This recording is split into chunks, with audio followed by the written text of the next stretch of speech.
She wasn't on the floor. She couldn't be. The most important player in women's basketball was sitting in street clothes on the bench, watching through a phone screen as her teammates fought through a playoff run she had no way to join. And when she saw something she believed was wrong, something millions of other people watching the same games also believed was wrong, she said so. The way anyone would. On her phone. In a post. The league fined her $200. What happened in the months that followed would expose something far larger than one fine, far larger than one player, and far larger than one season of bad calls. It would expose a professional sports league that had grown faster than the system built to manage it. And it would raise a question that the WNBA has not yet fully answered. When the game gets too big for the people calling it, who pays the price? This is that story. To understand where the WNBA stands in the summer of 2026, you have to go back to the summer of 2025. Specifically to July 15th, a Tuesday night in Boston, Massachusetts. Caitlin Clark had already been through a difficult season. She had suffered a quad strain early in the year, missed weeks, returned, then re-injured herself. She had been in and out of the lineup for months, managing the kind of soft tissue problems that quietly accumulate when a young player is carrying the entire commercial weight of a growing league on legs that haven't had time to breathe. On that Tuesday night, in the final minute of a game against the Connecticut Sun, it happened again. Clark went down. The arena went quiet in that particular way. Arenas go quiet when something serious has occurred.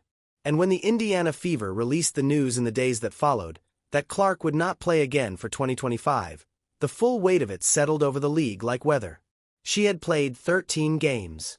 13 games out of a full season, averaging 16.5 points and nearly 9 assists per contest when healthy. And now she was done, not just for the regular season, but for the entire playoff run that the Fever, improbably, were about to make.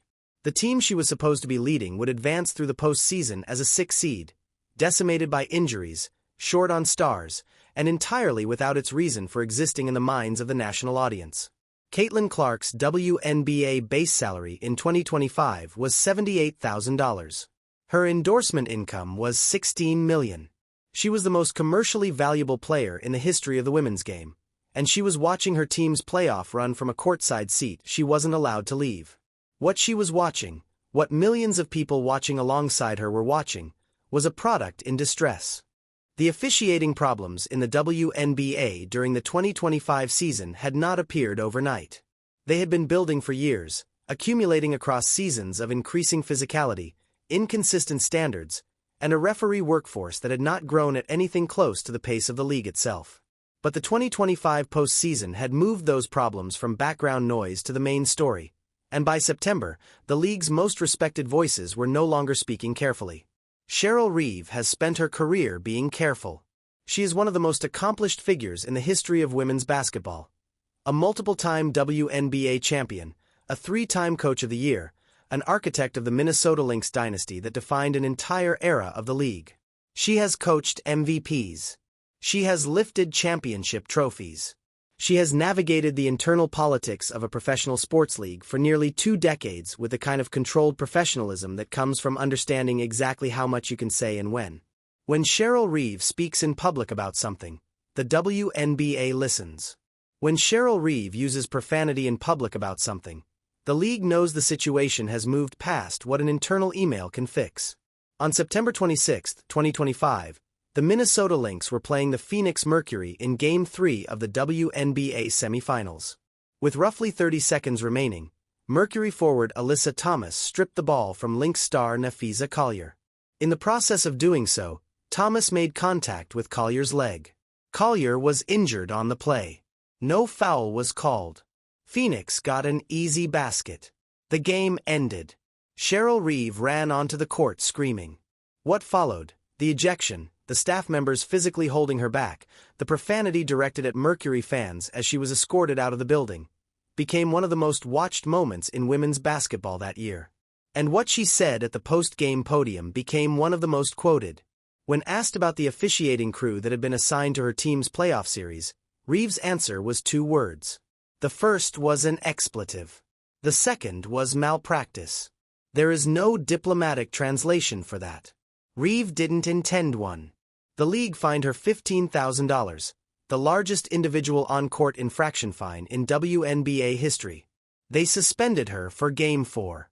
Indiana Fever coach Stephanie White, who publicly called Reeves' criticism valid, was fined $1,000. Las Vegas Aces coach Becky Hammon, who publicly agreed that the physicality had become out of control and would, in her words, lead to fights between players, was also fined $1,000. 3 coaches.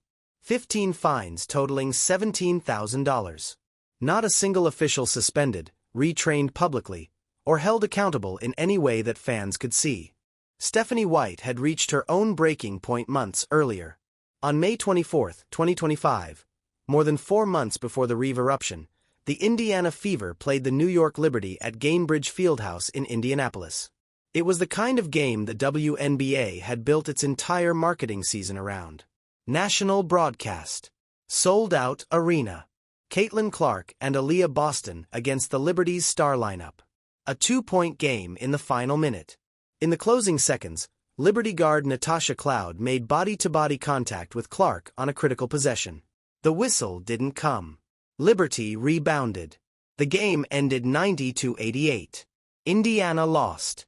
Stephanie White is not a theatrical coach. She is a former player, a 2-time All-Star, a veteran of the league's internal culture who understands the value of measured language at a podium. She walked into that press conference and she left measured language at the door. She used the word egregious. She used it the way someone uses a word they've been holding back for a long time, deliberately, with full awareness of what it means and what it would cost her. When a reporter asked about the WNBA's formal process for flagging officiating concerns through official channels, White's answer was the most quietly devastating single line she delivered that night. She said she didn't know if she had a feeling that the system worked. Read that again slowly. The head coach of the Indiana Fever, sitting in front of national broadcast cameras, speaking about the league she works for, told the public that she had no confidence in the formal accountability mechanism that league had built to handle exactly this kind of dispute. In any other professional sports league, that statement creates a multi-day media crisis. In the WNBA of 2025, it lasted 48 hours before the next controversy pushed it aside. But coaches around the league heard her. Players heard her. And from that night forward, something had shifted in the relationship between the Fever and the league's officiating leadership. Something that no future press conference could fully repair. And then there was Sophie Cunningham.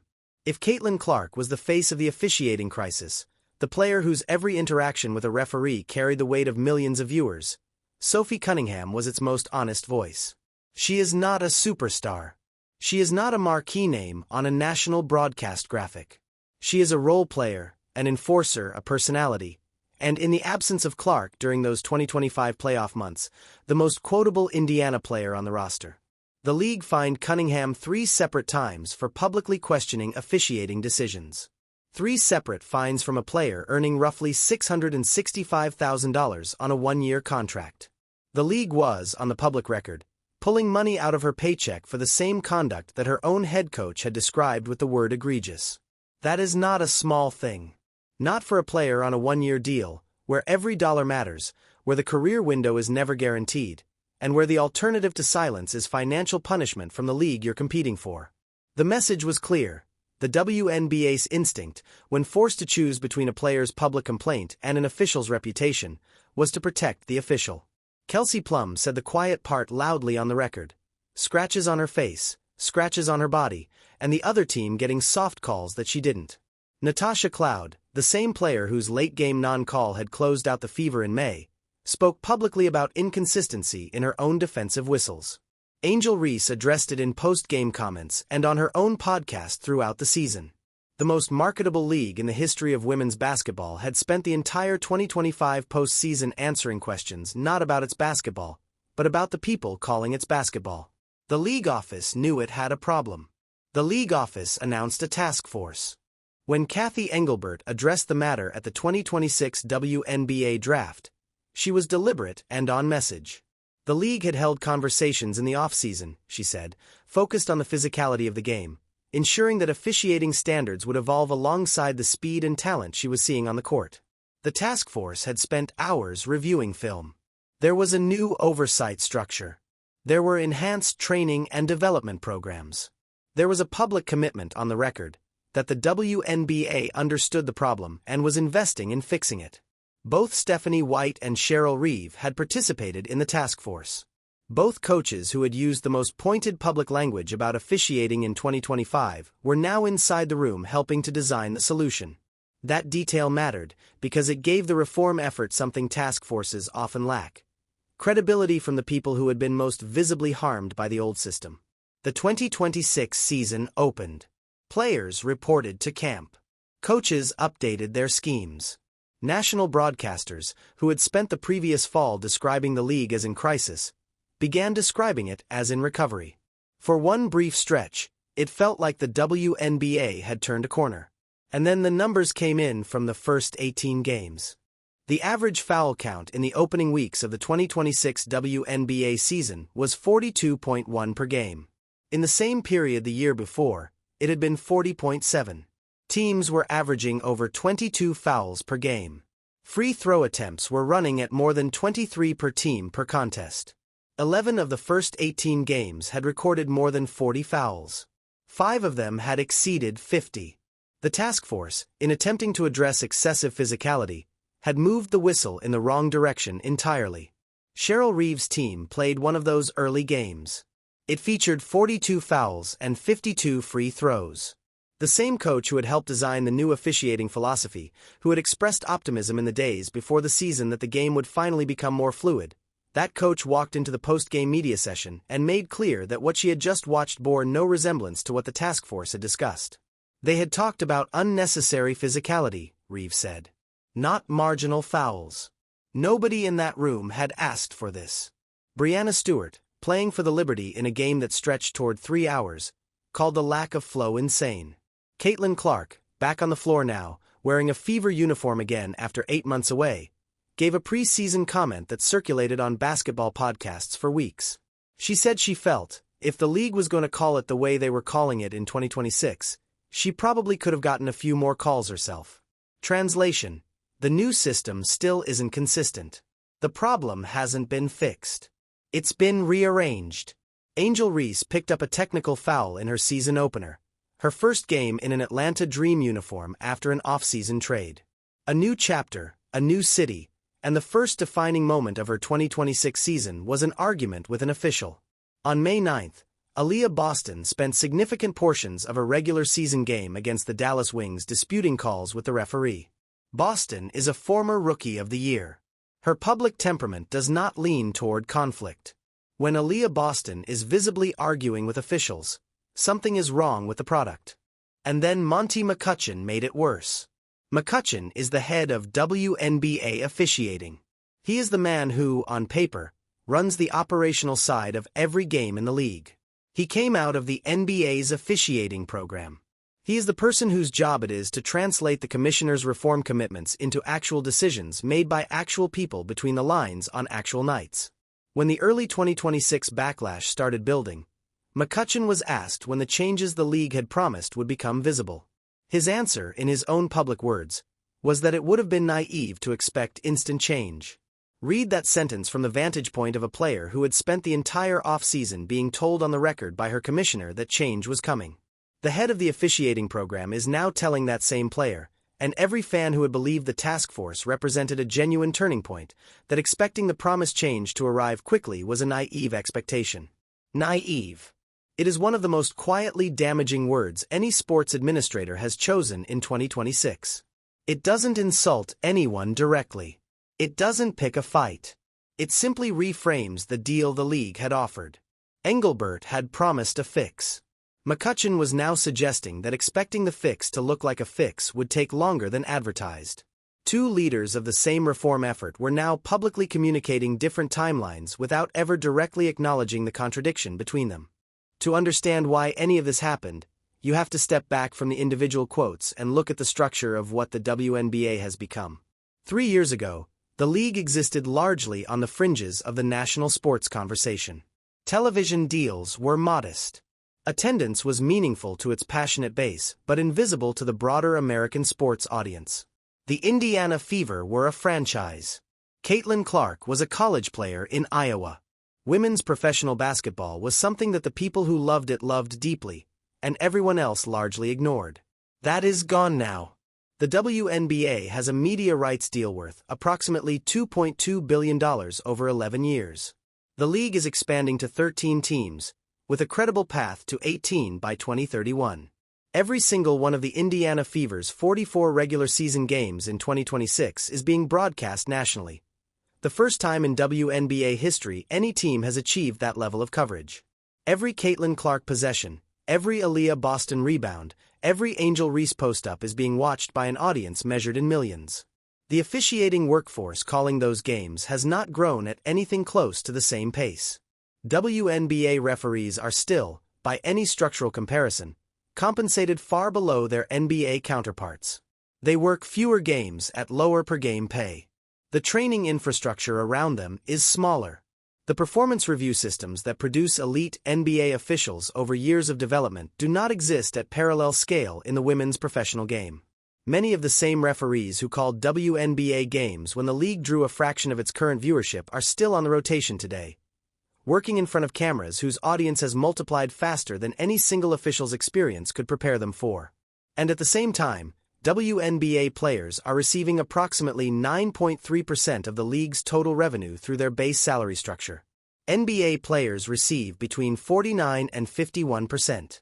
The players generating the revenue that has made the WNBA's new media deal possible are receiving less than 10 cents of every dollar that revenue produces. The officials managing the games those players are paid to perform in have not been upgraded at the same pace as the league that employs them. This is not a Caitlin Clark problem. It is not an Indiana Fever problem. It is not even a Cheryl Reeve problem, or a Sophie Cunningham problem, or a Stephanie White problem. Clark is the most visible face of the crisis because every camera in women's basketball is pointed at her. But Angel Reese is affected. Kelsey Plum is affected. Natasha Cloud is affected. Coaches across every franchise in the league are affected. The product itself, the basketball that people are paying to watch, is being damaged. A task force can review film.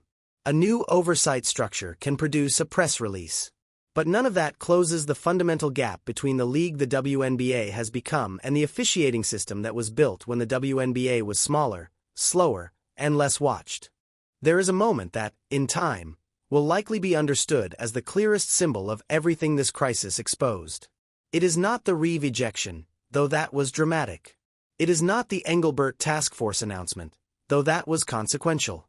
It is not even the McCutcheon press conference, though his word choice was telling. It is a $200 fine. Caitlin Clark, an injured player watching her team's playoff run from the bench, with no ability to dispute a call on the court, with no on-court mechanism of any kind to express disagreement with an official, posted something mild on social media. The kind of thing an injured person watching her teammates fight through a postseason she couldn't join would naturally say. The WNBA put a financial penalty on her name, in the public record, weeks before the league's championship round. The league chose to fine its most marketable player, the player whose jersey was generating marketing budgets, whose viewership numbers were powering media deals, whose face was on the billboards outside the arenas, for daring to say on her phone what millions of fans were saying in their living rooms. That choice was not about $200. It was about a message. And the message it sent, to players, to coaches, to fans, and to anyone watching from outside the sport, was that the WNBA, when pressed, would choose to protect the officials over the player. From that moment forward, the 2025 and 2026 seasons belonged to that contradiction. The real question the WNBA faces now is not whether the officiating will improve. It probably will, over time, with genuine investment in training, compensation, and pipeline development for officials. The question is whether the league understands, at the level of its leadership, that the problem it is managing is not a perception problem or a public relations problem. It is a structural problem. It is the problem that happens when growth outruns operations. When the audience for a product scales dramatically and the infrastructure delivering that product does not. When the revenue expands and the systems don't. When the players generating that revenue are still receiving 9 cents on the dollar, and the officials managing the games are still working inside a framework built for a smaller, quieter league. Stephanie White knew it on May 24, 2025, when she said she didn't know if the system worked. Cheryl Reeve knew it on September 26, 2025, in 2 words on a live microphone. Sophie Cunningham knew it every time the league reached into her paycheck. And Caitlin Clark knew it, sitting in street clothes in September, watching her phone, watching her teammates, and posting the most expensive $200 observation in women's basketball history. The next controversial call isn't a question of if. It is a question of when. And when it arrives, in the final minute of a playoff game, in a close series, in the kind of moment the WNBA's new television partners are broadcasting to millions of viewers, it won't just decide a possession. It will test the credibility of everything this league is trying to build. Whether the league is ready for that moment is the only question that matters. If you enjoy thoughtful stories about women's basketball and the people behind the game, subscribe to Hoops Lab and join the conversation. Because the WNBA's best years are coming. The only question is whether the people running the game will build the foundation those years require.